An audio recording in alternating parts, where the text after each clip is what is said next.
Hey guys, let's get more news about Warriors, but first, don't forget to subscribe and leave your like.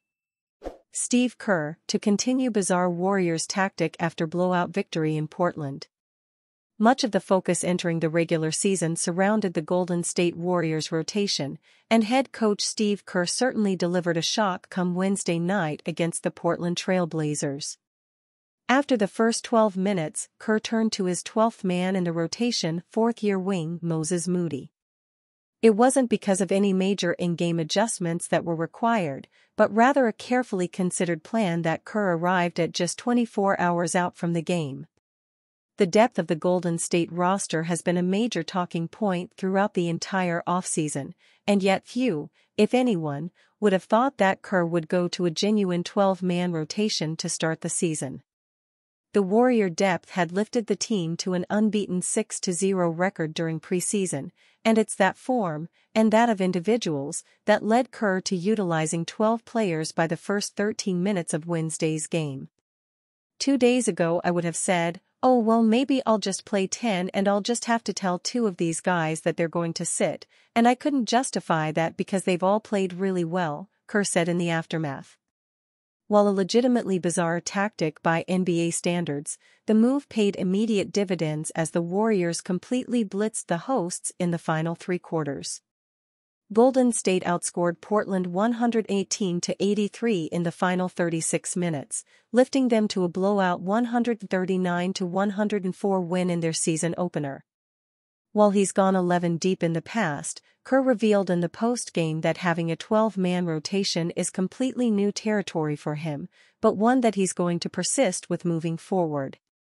Why not, right, given how effective it proved in Game 1?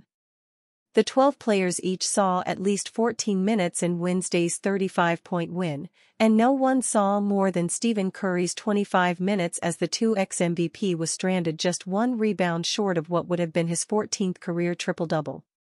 The spread of scoring had been a feature for Golden State in the preseason, and that remained the case against the Trail Blazers. 10 players had at least 8 points, led by Buddy Hield's 22 points on 8 of 12 shooting in his Warrior debut. Whether a 12-man rotation can be truly sustainable is still under question, particularly come playoff time if the Warriors can get there. But right now, it can only be based on the results we have, and the result of Wednesday night was pretty damn good from a Golden State perspective. Mavericks troll Warriors after Klay Thompson's victorious debut. The NBA is back, and so is the pettiness. During Klay Thompson's scorching debut in a Mavericks uniform Thursday night, the team's X account trolled the Warriors, seeming to pose the question of if Thompson and Luka Doncic were the new Splash Brothers.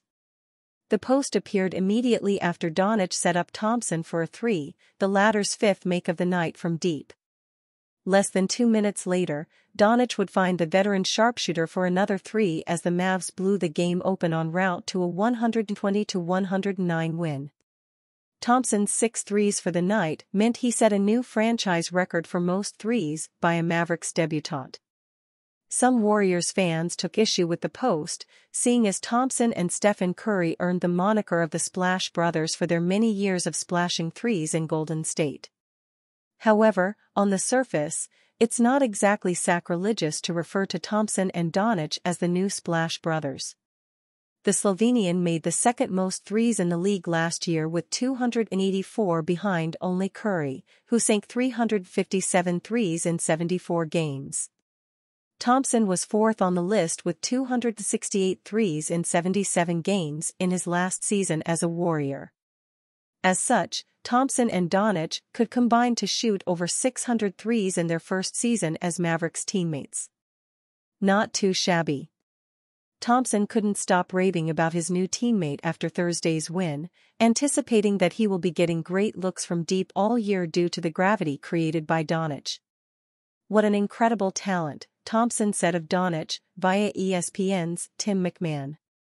I mean, it doesn't make any sense, because what we're taught growing up as far as being the best basketball player is you got to jump the highest, you got to run the fastest, but somehow Luka defies that.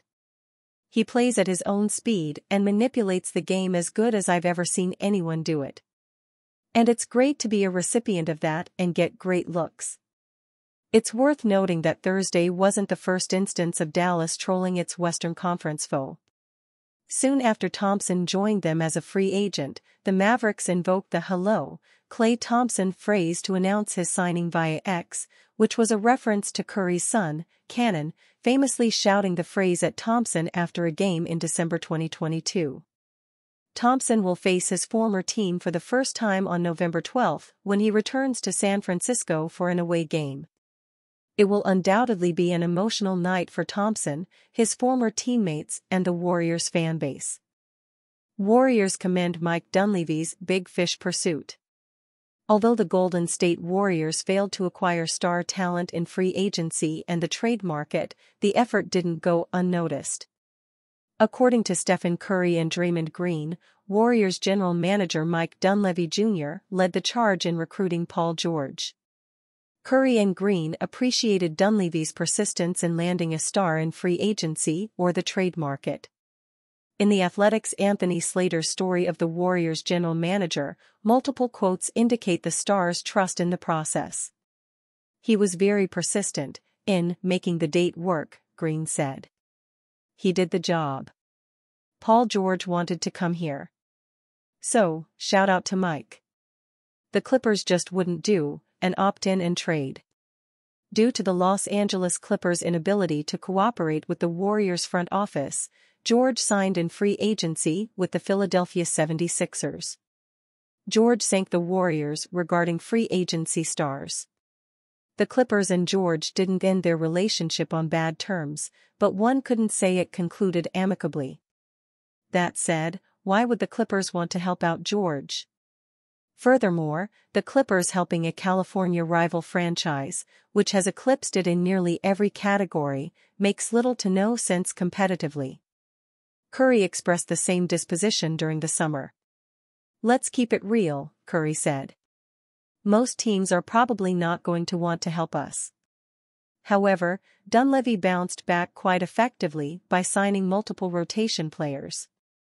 Buddy Hield is the standout Warriors free agent thus far. Although replacing Klay Thompson's 13-season production with the Warriors is impossible, Hield will do a bang-up job as a three-point shooter.